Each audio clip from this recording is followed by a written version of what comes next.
Boa tarde. Boa tarde a todos. Esperando o Dr. Douglas entrar, nosso convidado de hoje.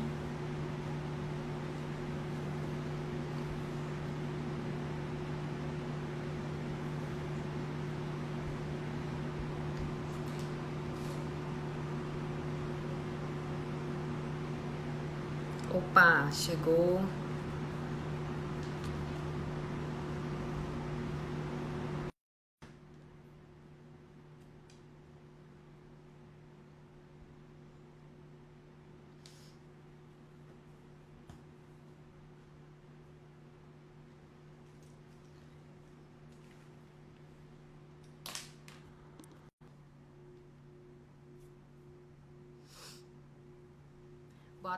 Boa tarde a todos. Está aguardando o Dr. Douglas entrar. Deu certo?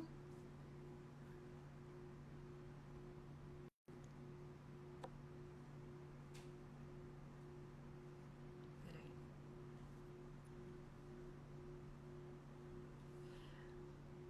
Eu acho que eu tirei. O senhor pode mandar mais uma vez? Pronto, vou lhe mandar agora. Beleza.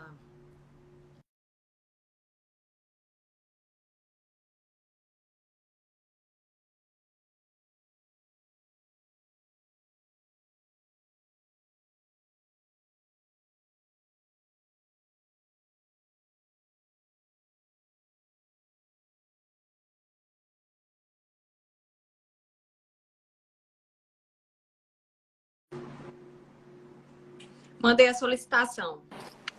Opa, boa tarde, doutor. Boa tarde, Geise. Poxa, agora deu certo, né? Eu tinha solicitado, acho que tu recusou aí, né? Foi, é porque eu ainda não tô tão experiente, não, tá? O senhor já deve ter feito umas 40, 50 lives. Eu tô na minha quarta hoje. Ah, mas eu vi umas tuas, estão muito boas, viu? Obrigada. Tá muito legal, muito legal. Seja bem-vindo aqui nesse canal do Ciduscom. O senhor que é uma pessoa, todo mundo conhece, né? Pessoa pública aqui em São Luís. Muito adorado por muita gente, porque eu já fiquei sabendo, né? É uma pessoa muito humilde, uma pessoa boa de coração. E eu vou lhe apresentar aqui para as pessoas uma breve apresentação, né? O senhor é o juiz titular da Vara de Interesses Difusos e Coletivos de São Luís, doutor em Sociologia Jurídica, né? Professor na Escola de Magistratura do Maranhão, da ESMAN, né? E Escola Nacional de Formação e Aperfeiçoamento de Magistrados, o EFAM. Seja bem-vindo, doutor, aqui. E hoje é um bate-papo também, viu? Pode ficar à vontade. Aqui a gente vai bater um papo bem legal, tranquilo para todo mundo, benéfico para todos. Tá bom? Obrigado pela apresentação e eu estou à tua disposição. Você é que manda aí, viu, Geise? Qualquer assunto, Imagina. estou aí à disposição. O que eu não souber responder, eu vou dizer, ô, Geise, fica para a próxima, eu respondo depois. Tá ótimo, tá ótimo. A gente passa. Bom, doutor, existe uma dúvida constante, até mesmo do senso comum. Até eu acho que para a própria área jurídica. O que são esses interesses difusos, né? O que são eles? O que visa defender esses interesses difusos? E o que a sua vara faz, né? Qual a função dela? Pronto. Então, Geis, olha, os direitos difusos ou interesses difusos eles têm uma definição legal lá no artigo 81 do Código de Defesa do Consumidor. Direitos difusos são os direitos transindividuais, indisponíveis, de que são indivisíveis, de que são titulares pessoas indeterminadas, vinculadas entre si por uma circunstância de fato. Conceito assim dito, nem os juristas entendem muito, né? As pessoas ficam, mas sim, na prática, o que significa isso? Transindividuais, a primeira coisa, transindividual, não é o direito de uma pessoa, tem que ser de muitas pessoas, todas as pessoas que residem em um determinado lugar, que estão em uma mesma circunstância de fato. Então não pode ser direito individual, é transindividual. Indivisível, ninguém pode se apropriar dele só. Dizer, não, olha, esse direito é só meu, de mais ninguém. Como o direito de propriedade, por exemplo. Alguém diz assim, olha, esse celular é meu. Tudo bem, isso aí não é um direito difuso. Não é um direito difuso. Aquele direito que ninguém pode dizer assim, este é meu, ou seja, ele é indivisível para alguém dizer que é só dono desse direito, pode se apropriar desse direito só. Então ele é indivisível. De que são titulares pessoas indeterminadas, não dá para dizer quem é, assim, olha, quem são as pessoas titulares desse direito? Douglas, Geise, José, Pedro, Naús e tal. Não dá para dizer que é dessas pessoas, porque a titularidade desse direito é indeterminada. E o que vincula as pessoas é só um fato. Por exemplo, o fato de viver em São Luís, o fato de viver no Maranhão, de viver no Brasil, de viver em um determinado bairro, o fato. Então, que direitos são esses? O direito ao meio ambiente equilibrado, que é a sua especialidade. Eu já ia perguntar a relação dele com o meio ambiente.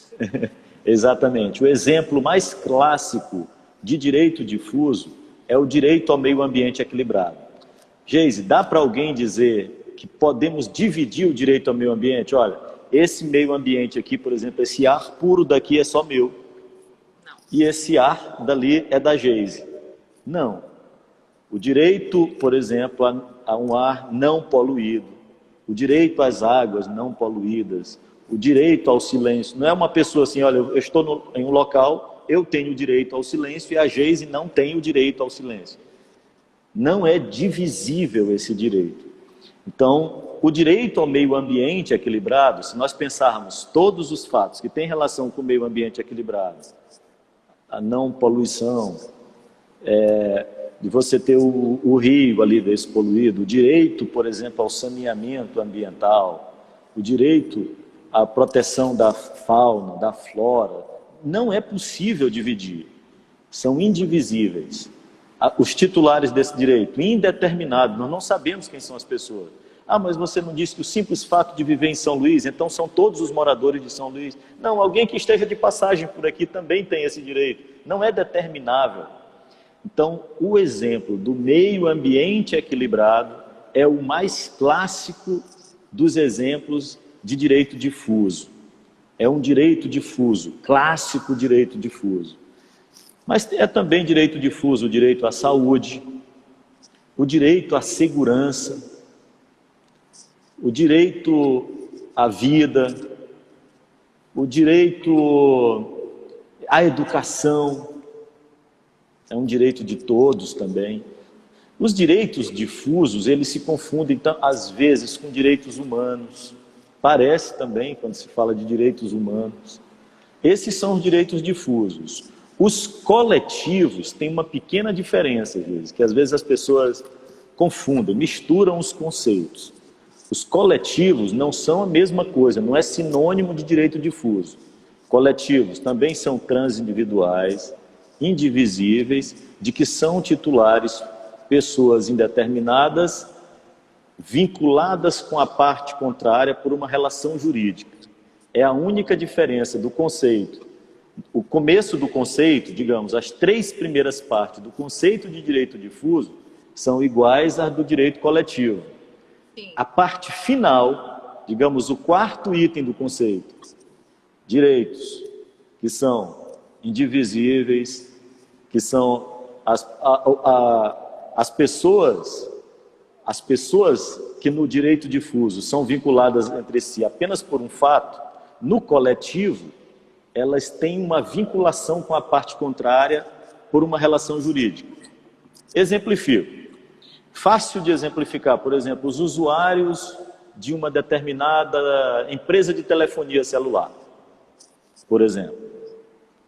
Esses também têm direito, por exemplo, a boa qualidade do serviço, que os serviços sejam ininterruptos, de boa qualidade. Por exemplo, essa internet que nós estamos utilizando aqui, tanto eu e tu provavelmente temos relação jurídica com a empresa de telefonia ou de internet que nos fornece esse sinal. Todos os usuários daquela empresa de telefonia, se, por exemplo, cai o sinal durante um tempo da internet, seja dos usuários de uma determinada empresa ou de outra empresa de telefonia, aí nós temos, eventualmente, ação que trate desse direito, desses consumidores, por exemplo. Estamos nos referindo a direitos coletivos, porque há uma relação jurídica com a parte adversa, né? No caso de estarmos aí tratando de uma ação coletiva, por exemplo, que tenha relação com esse fato. Então, de qualquer forma, a vara é de interesses difusos, coletivos e individuais homogêneos de relevância social.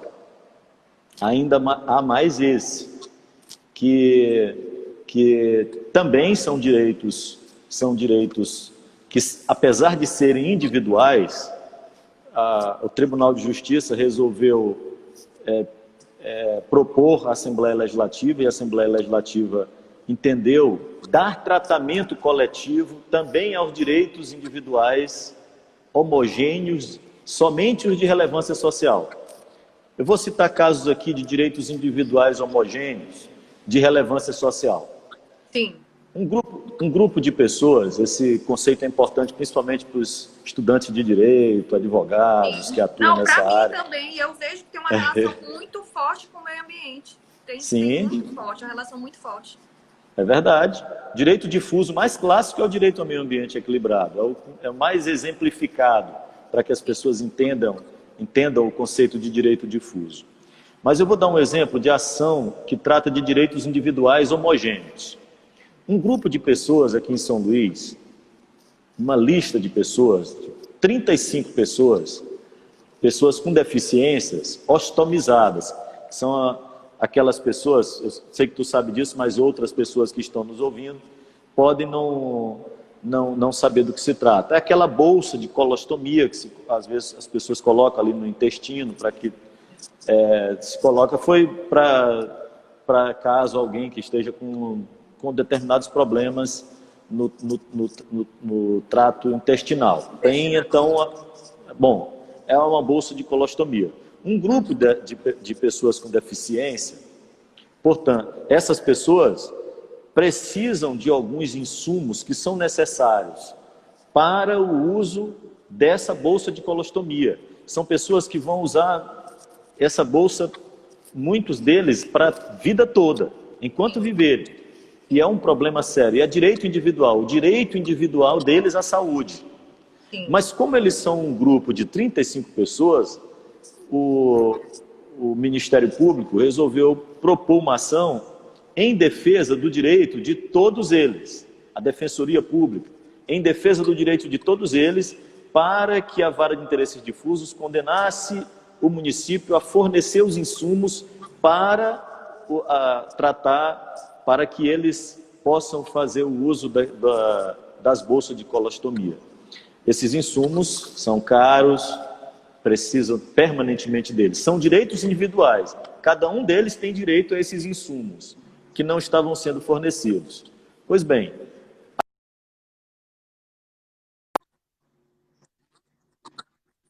é homogêneo por quê? Porque todos eles estão na mesma situação. Todos eles são pessoas com deficiência, todos eles precisam dos insumos para o uso da bolsa de colostomia. Sim. Ou seja, é homogêneo, é direito individual, é homogêneo e tem relevância social porque são pessoas com deficiência. É um grupo social importante, relevante da sociedade. Então, eu interpretei que se trata de direito individual homogêneo de relevância social e julguei, dei tratamento coletivo a direitos individuais homogêneos. Então, são essas três categorias de direitos que eu julgo.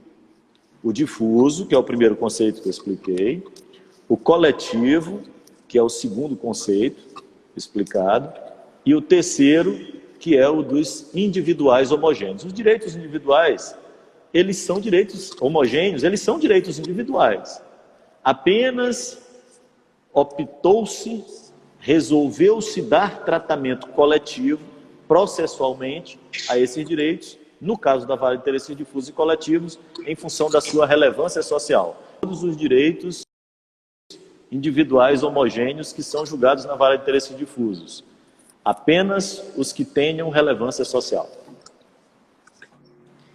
Eu posso dar exemplo aqui de um coletivo que não tem relevância social. Digamos que um grupo de pessoas ocupa um terreno que um ou outro diz ser possuidor.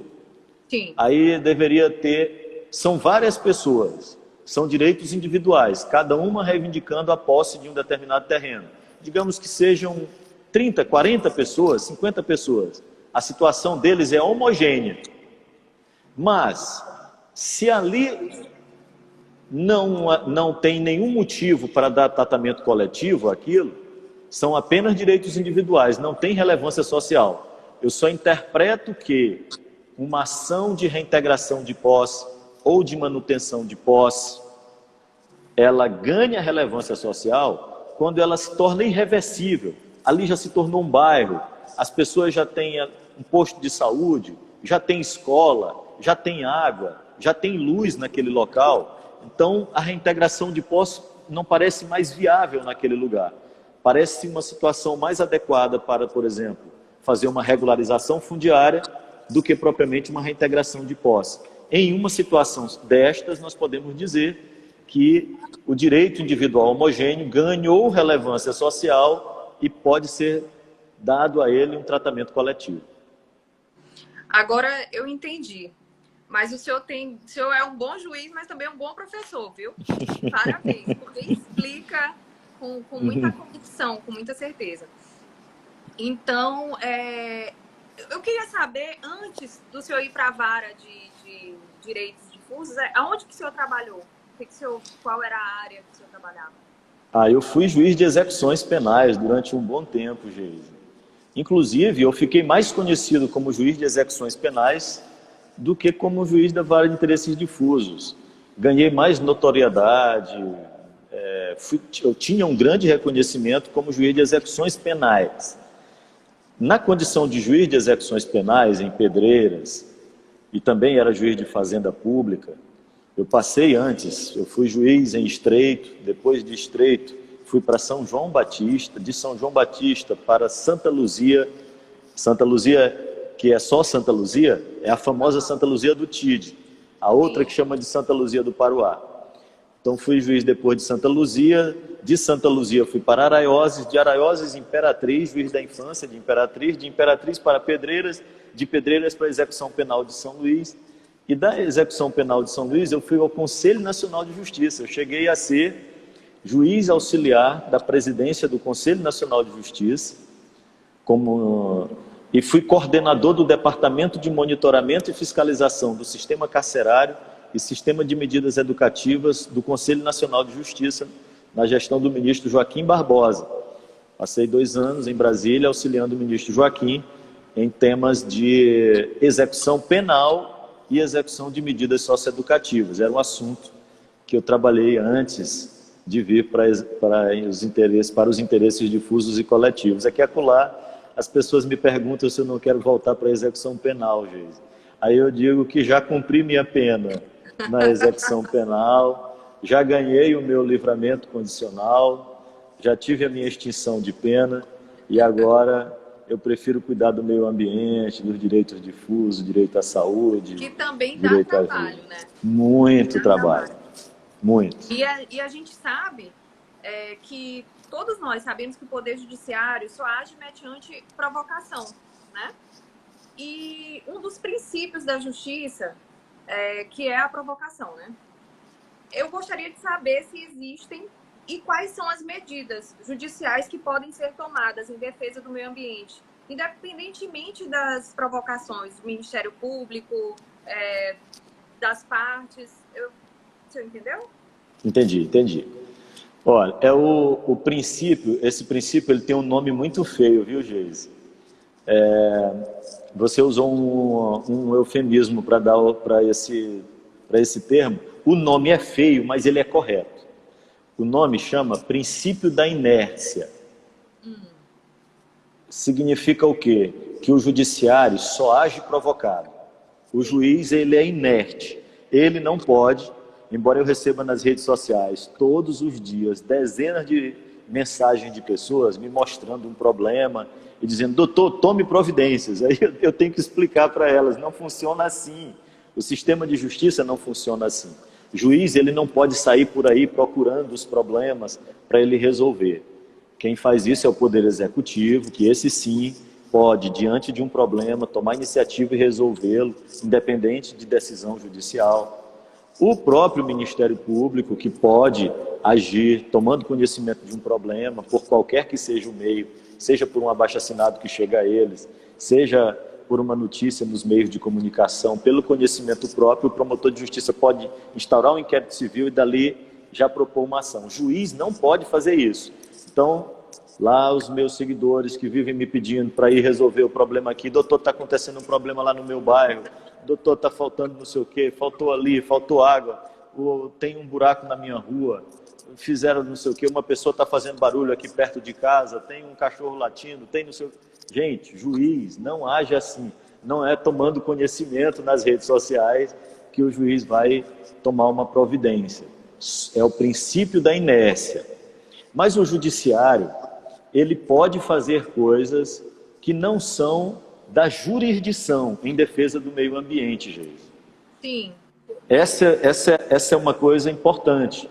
Eu fiz um debate recente, uma live, a convite do desembargador Jorge Rachid Mubarak Maluf, que é ex-presidente do Tribunal de Justiça, ex-corregedor também do Tribunal de Justiça. Muito engajado na área ambiental, ele, né? Exatamente, exatamente. E exatamente por ser muito engajado na área ambiental, ele me convidou para um debate na Semana do Meio Ambiente para tratar exatamente desse assunto.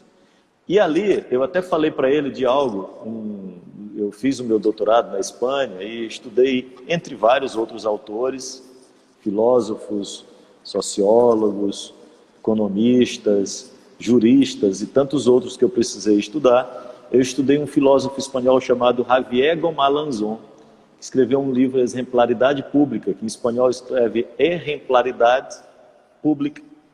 O público é igual, o exemplaridade em espanhol escreve com J, como se fosse Sim. Exemplaridade. Sim. E nesse livro ele explica sobre a importância do exemplo que a autoridade deve dar à sociedade para transformar positivamente ou negativamente uma sociedade. O exemplo é muito importante. Então o Poder Judiciário, muito além de proferir sentenças, decisões liminares para tratar da matéria ambiental, ele próprio pode ajudar a melhorar a sociedade, a transformar positivamente a sociedade, dando ele o exemplo. Em vez de ficar só condenando um aqui para fazer isso, eu vou condenar uma empresa aqui a fazer a separação do seu material e fazer a reciclagem. Não, o judiciário ele pode tentar influenciar os outros a fazer isso, ele próprio fazendo. Começando em casa. Começa em casa. Então o judiciário ele deve dar o bom exemplo. E neste tema ambiental, sob exatamente a liderança do desembargador Jorge Rachid, o Tribunal de Justiça do Maranhão dá bom exemplo. Vou enumerar algumas coisas para ti. O Poder Judiciário do Maranhão aboliu o uso de copos descartáveis, pratos descartáveis, tudo que é descartável. E esses materiais plásticos. O que nós fazemos agora? Cada um de nós, juízes e servidores, nós ganhamos uma caneca. E esta caneca, ela é reutilizável. Nós utilizamos todos os dias, lava e reusa, lava e reusa. Todos nós utilizamos, nós não temos copo descartável. Ah, mas e um visitante? Geisa vai me visitar lá na Vara de Interesses Difusos e Coletivos ou vai para uma audiência? Eu não posso dar minha caneca babada lá para ti. Como nós fazemos? Nós temos um copinho de papel biodegradável. Sim, eu conheço. Algumas pessoas, eles até acham ruim tomar água nele, mas é só uma questão de costume, gente. Sim. Rapidamente a pessoa se acostuma a usar.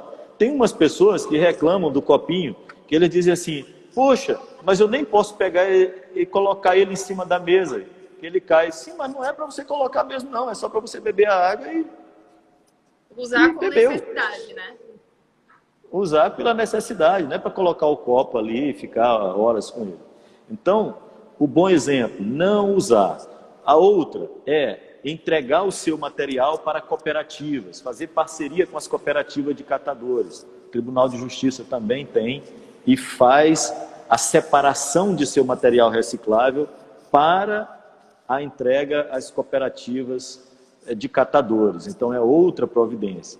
O Tribunal de Justiça premia os juízes, não é premiação em dinheiro, é premiação em homenagem. Sim. Dá uma espécie de medalha, é uma medalha para o juiz que não tem um valor econômico, mas tem um valor moral. Sim. Para aqueles juízes que economizam mais energia. E algumas pessoas pensam, mas isso aí não tem nada a ver com o meio ambiente, isso aí é mais o tribunal preocupado em gastar menos dinheiro. Não, se fosse para economizar dinheiro, já seria importante, porque é dinheiro público, gente. Sim. E quando economiza o dinheiro público, está economizando o dinheiro dos impostos que todos nós pagamos. Então, só a economia que isso proporcionaria em dinheiro público já seria bom. Mas quando nós economizamos energia, são menos necessários que se construam hidrelétricas, que vão alagar áreas enormes e causar danos ambientais. Né? Menos impactos ambientais, menos termoelétricas e uma série de outras providências que você tem que adotar para proporcionar essa energia em excesso. Então, o tribunal premia, ou seja, tenta economizar energia. O tribunal abandonou o uso do papel, gente. É outra coisa muito importante, que as pessoas sabem o quanto se gasta de papel quando você resolve imprimir tudo. Lá no tribunal o estímulo é a não imprimir nada. Nem as pessoas que vão à audiência. Lá, algumas pessoas dizem assim... O senhor falando de papel, ontem mesmo eu fiquei chateada que veio uma tarefa da escola do meu filho e pediram para eu comprar uma cartolina, sendo que ele está tendo aula, né, remota e tudo, comprar uma cartolina. Uma criança de 12 anos. Eu falei, não, eu vou conversar com a coordenadora dele e explicar, dar uma consultoria ambiental para essa escola. Pedir para comprar, em meio a uma pandemia, para eu ir no mercado comprar uma cartolina. Então, o uso do papel, as pessoas ainda, a cultura ainda é muito forte, né, com o papel. As pessoas são muito apegadas ao papel ainda. Ainda mais na sua área, porque a sua área é difícil tirar o papel. Sim, as pessoas, elas vão para uma audiência lá, alguns saem chateados comigo, gente. Porque chega a pessoa lá na audiência, termina a audiência é toda gravada. A audiência é toda gravada, como nós aqui estamos falando. Termina a audiência, a pessoa diz, onde é que eu assino? Aí eu falo assim, não assina nada. Eu não vou assinar o meu depoimento, nada? Não. Mas não precisa, como sabe que sou eu? Porque está gravado, a sua imagem vale mais do que uma assinatura.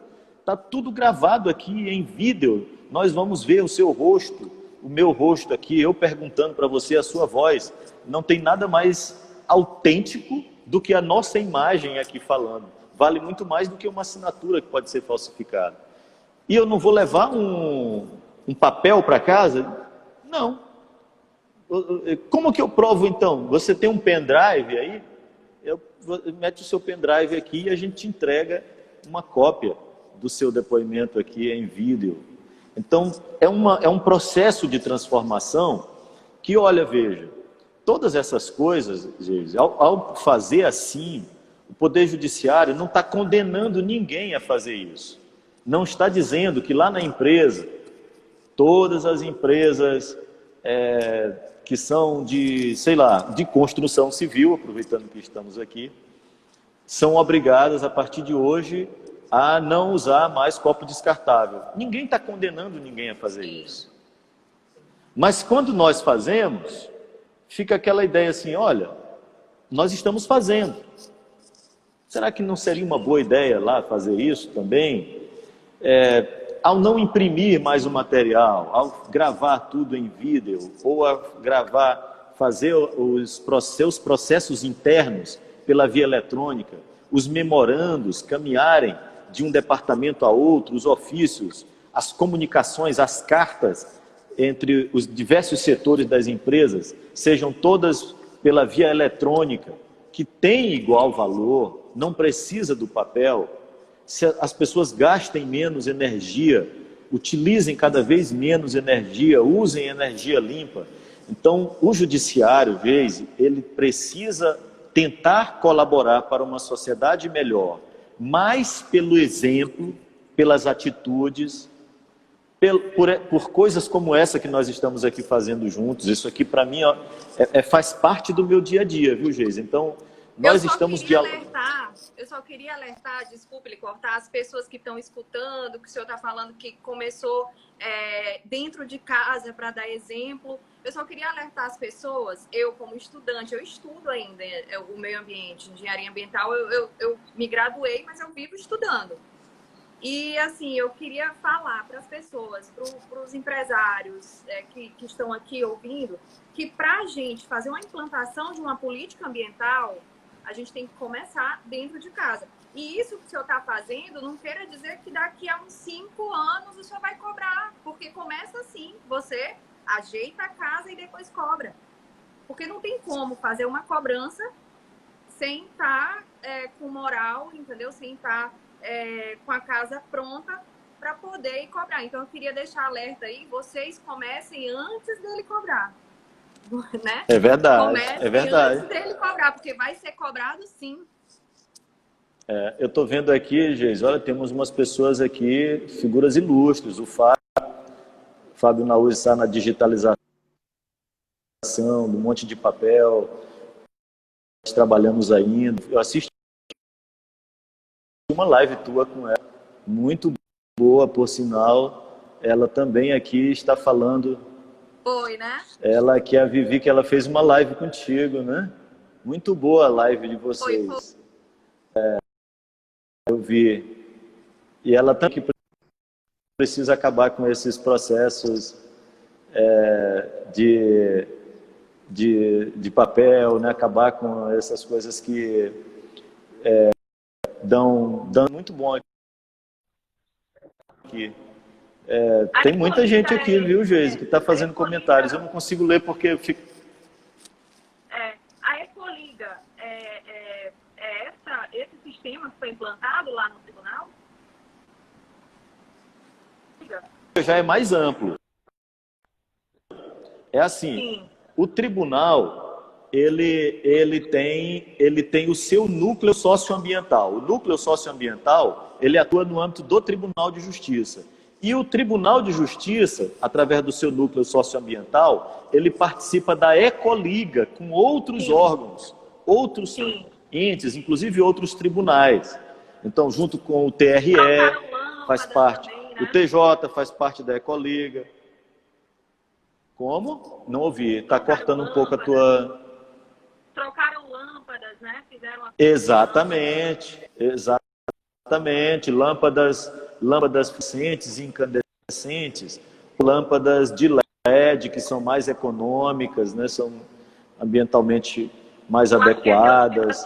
Eu acho a reutilização da água, né? O reuso da água da Exato. Para irrigação. Tem exatamente. Aqui, doutor, eu vou ler algumas perguntas. Tem 5, na verdade. Espera aí. Opa. Ah, tá. Adianta sair de São Luís de outro lugar? Não são perguntas, são comentários. Vamos lá. Alguém perguntou alguma coisa aqui? Temos que avançar? Não. Vamos para a próxima pergunta, né, doutor? A gente se perdeu aqui. Eu pensei que fossem perguntas, mas eram comentários. Uhum. Uma próxima aqui. Que eu fiz aqui umas 20 perguntas. Tem muito comentário. Eu acho que a gente não vai conseguir. Opa, pode mandar. Né? A gente não vai conseguir. Então, sim, vai lá que eu... Hã?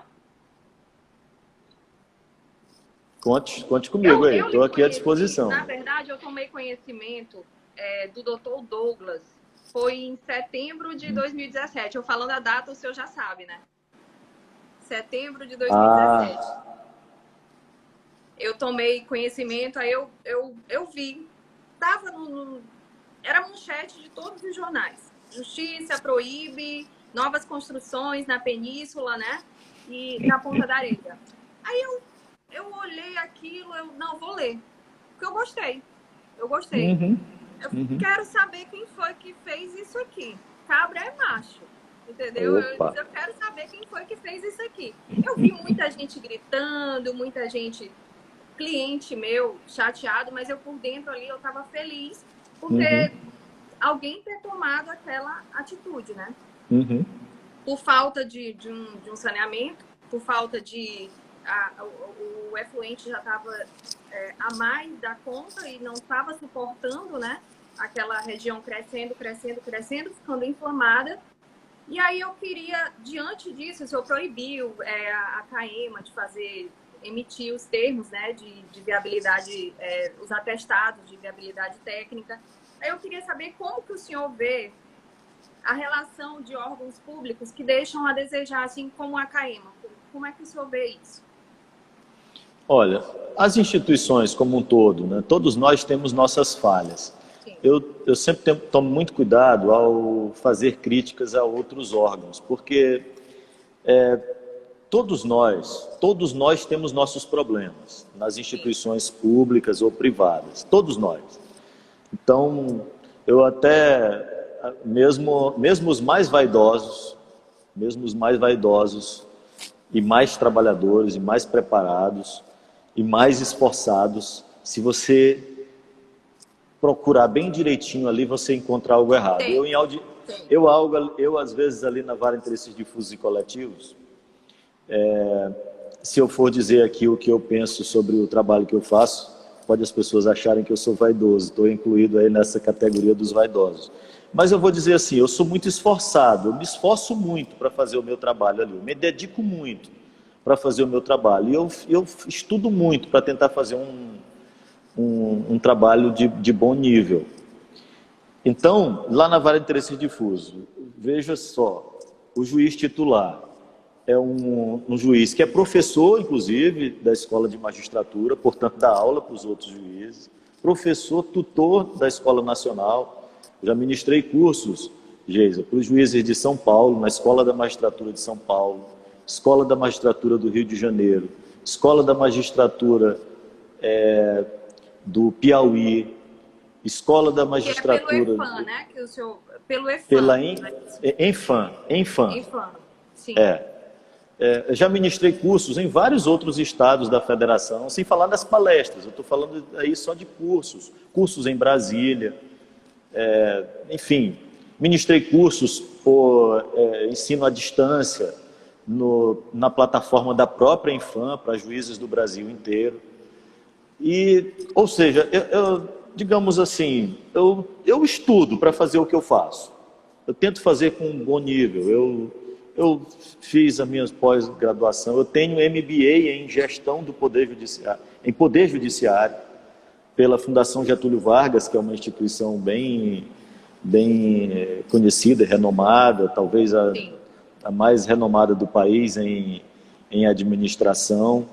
E eu fiz o curso de Poder Judiciário lá, fiz minha pós-graduação, inclusive o doutorado na Europa, que é reconhecido aqui no Brasil, na UNB de Brasília. Então eu procuro estudar aquilo para fazer. Sim. E me dedico bastante. Então, e eu te digo, Geise, mesmo lá na Vara de Interesses Difusos e Coletivos, que o juiz é um juiz que eu te digo, eu sou esforçado, eu me esforço para fazer o que eu tenho que fazer. Se procurar bem direitinho, Geise, tu vai achar processo atrasado para despachar. Não, com certeza. Vai ter coisa que Então, eu não... Até porque a demanda é muito grande, né? Ninguém pode chegar e julgar, ter processo atrasado na sua vara, porque a demanda é absurda. É muito grande. Então, mesmo lá na vara... Eu vi uma palestra achei tão engraçado, uma palestra do desembargador Paulo Velten. Ele falou assim: aqui no Brasil hoje todo mundo tem um processo para chamar de seu, né? Então a demanda é muito grande. A demanda é muito grande, não tem como não atrasar. Por isso que eu te digo, eu não vou aqui fazer crítica à CAEMA exatamente por essa posição de, se eu for aqui criticar o funcionamento de um órgão público do Poder Executivo, eu abro margem para que as pessoas digam o mesmo lá da vara de interesses difusos. Chega lá e diz: olha, mas lá na vara de interesses difusos tem processo atrasado. Sim. Lá na vara, com todo o seu esforço, tem processo atrasado. Então eu vou te pedir desculpa, mas eu não quero fazer uma análise aqui dos problemas da CAEMA. Por quê? Porque se eu faço, eu abro margem também para o presidente da CAEMA dizer assim: olha, eu também estou aqui, eu quero dizer que lá na vara de interesses difusos... Lá na vara de interesses difusos... Eu perguntei isso porque muitos associados até do Sinduscom ficam, às vezes, indignados por conta de uma falta... Às vezes, doutor, não é? É uma falta de comunicação, sabe? Se a gente sentasse, todo mundo, os empreendedores, construtores e a CAEMA, sentasse e construísse algo para melhorar, eu acho que as coisas andariam. Tá faltando isso. Sentar, todo mundo, saber e dialogar. O melhor para todos, né? E dialogar. Agora... Porque sem diálogo, né, as coisas não funcionam. Isso, por isso mesmo. Que é uma marca muito sua, que eu já ouvi falar que o senhor recebe todo mundo no seu gabinete, conversa com todo mundo, procura saber as diferenças, procura saber tudo de todos para poder ajudar, né? Não só estar ali naquele espaço julgando como um Deus, não. Que a gente tem a imagem de um juiz como um julgador, né? Que ele julga realmente. Mas o senhor está ali naquela parte, na sua cadeira, no seu gabinete, humilde, escutando e pacificando. Eu me acho uma pessoa pacífica, sabe? Pacificadora. Sim. Né? O que eu posso dizer aqui, sem poder, eu acho que eu não devo, não é correto que eu vá fazer aqui críticas, como eu já disse, porque eu reconheço também os meus próprios problemas, os meus próprios defeitos. Quando eu disse essas coisas aqui dos títulos e do acadêmicos, essas coisas, não é por vaidade, é para dizer que mesmo com todo esse esforço, estudando e se dedicando, você ainda corre o risco e ainda erra, como Sim. naturalmente estou sujeito a cometer erros. Por isso é que eu não quero aqui fazer uma análise crítica da CAEMA, mas posso te dizer uma coisa. Posso te dizer que a solução para os problemas das instituições e das empresas está no diálogo. Um bom diálogo. Sim. E essa mediação, na vara de interesses difusos e coletivos, eu posso te dizer que é muito intenso. Nós dialogamos muito na vara de interesses difusos. Eu vou te dar alguns dados, eu agora não vou saber com exatidão, mas o percentual de acordos do Poder Judiciário do Maranhão como um todo, se não me falha a memória, posso estar aqui, se alguém que estiver nos ouvindo aqui tiver o número exato, mas do ano passado, se não me falha a memória, o percentual de acordos, Geise, foi algo em torno de 13% nos processos em geral do Poder Judiciário, 13%. A vara de interesses difusos e coletivos é 32%, é mais que o dobro da média do Poder Judiciário. Ou seja, 1/3 dos processos da vara de interesses difusos e coletivos de São Luís encerra por uma solução consensual.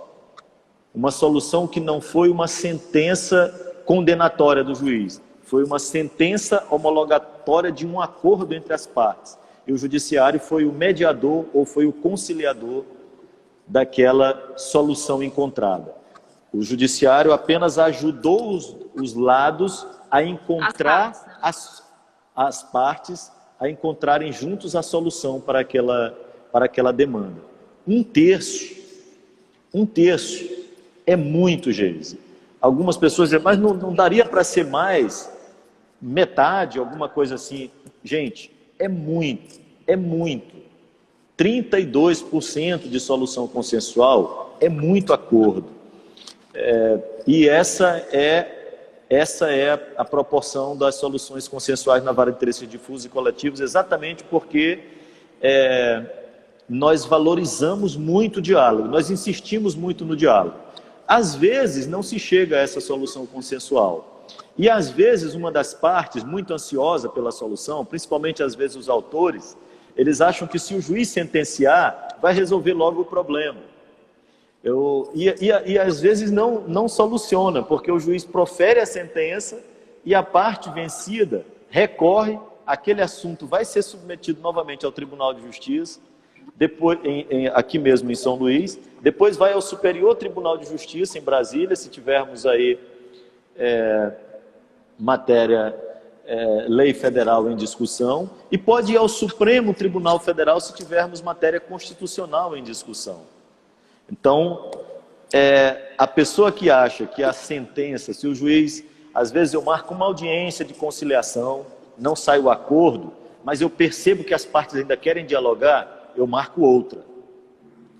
Se chega na segunda audiência de conciliação, as partes não chegam a acordo, mas eu ainda percebo que tem chance da solução consensual, eu às vezes tento marcar uma outra sessão de conciliação, suspendo o processo, discuto com a parte, mas às vezes tem uma das partes que diz assim, não, eu quero que o processo siga. E a gente segue com o processo.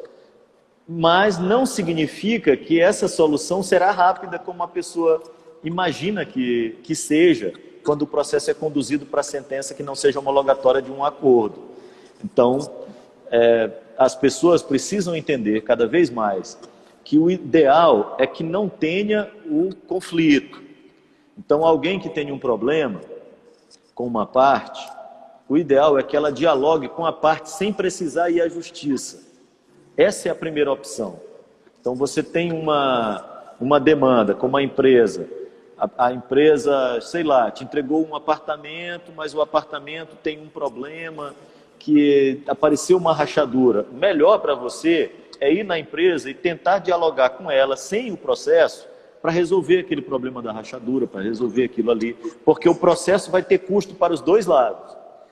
Se um lado, o consumidor precisa pensar assim, evitar esse custo do processo, a empresa também, procurada pelo consumidor, precisa pensar assim, se o consumidor está me dando essa oportunidade de resolver sem ir à justiça, é melhor a solução dialogada entre as partes. Eu também penso dessa forma. Às vezes eu estou no grupo de engenheiros ambientais aqui do Maranhão. Semana passada, alguma pessoa perguntou aonde que eu denuncio isso, tal coisa. Um vizinho, né? Aí eu cheguei para a pessoa, fui no privado e falei, por que você não tenta conversar com essa pessoa primeiro? Né?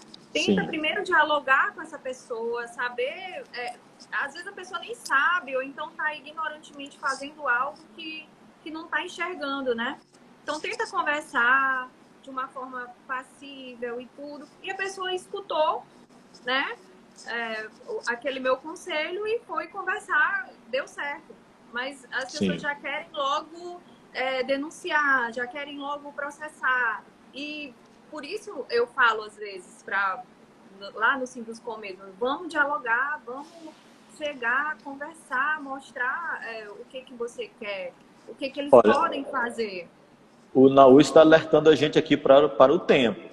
Sim, eu não sei, como é que está nosso tempo? Eu não sei. Temos quanto ainda? Virgem, acho que uns 5 minutos só. Vixe, pois é, mas tem 5 a 10 minutos. Vamos já encerrar. Tem uma pessoa aqui falando muito bem, o Dr. Douglas recebe de um modo exemplar todas as pessoas, a organização civil principalmente. Eu já ouvi falar mesmo isso. Então é uma pessoa de bom coração. Parabéns pelo seu trabalho. Somos fomentadores de acordo e mediação, inclusive temos câmara instalada. Sim, lá no Sinduscom a gente realmente vive tendo mediação, conversas, né? Lá de uma forma... Eu acho que um dia a CAEMA, voltando só assim rápido e tirando ao mesmo tempo, a CAEMA e o Sinduscom vão se alinhar, porque procurando, mantendo o diálogo, as coisas melhoram, dando a sua responsabilidade para quem deve assumir, né? Então, eu queria fazer um comentário aqui antes de encerrar. Sim. Para fazer aqui uma lembrança quanto ao momento que nós estamos vivendo. Exatamente para dar ênfase ao tema da nossa live. Geisa, o apelo que eu faço às pessoas, nós estamos vivendo agora a maior crise da nossa geração. Dificilmente, Geisa, você já viveu na sua geração, a minha geração não viveu. Eu sou mais velho que tu, mas a minha geração não viveu crise parecida com essa que nós estamos vivendo agora. É a maior crise de saúde, mas vai ser também a maior crise econômica, a maior crise social. É o momento mais grave que nossa geração passou até agora e dificilmente teremos outra no futuro tão grave quanto essa que estamos vivendo agora. Dificilmente. Então, o apelo que eu faço é, olha, o momento é de diálogo, inclusive no âmbito do próprio Poder Judiciário, porque tem uma das coisas que nós aprendemos e devemos sempre fazer, pensar, é que não adianta juiz proferir decisão, Geise, que não tenha como ser cumprida. O momento agora é de diálogo. O momento agora é de diálogo. Todos estão passando grandes dificuldades. Todos. E bom senso, diálogo e bom senso, né? Diálogo e bom senso. As instituições precisam dialogar. E o judiciário pode ser um bom espaço para essa mediação desses conflitos. É um momento, por exemplo, de mais acordos. Não é o momento de sentenças condenatórias sem a possibilidade de cumprimento. Agora, nesse período, envolvendo inclusive a matéria ambiental, Geise, nós precisamos dialogar muito e tentar encontrar soluções consensuais, porque se não encontrarmos essas soluções consensuais, corremos o risco de proferir sentenças que ninguém poderá cumprir. É bom que a sociedade, é bom que as empresas, é bom que as pessoas entendam. Nós precisamos ter uma sociedade mais solidária, porque se não tivermos uma sociedade mais solidária, nós vamos ter convulsão social. E a convulsão social não interessa às pessoas também. Então, de um lado, as pessoas com uma condição melhor precisam entender que nós precisamos ser mais solidários.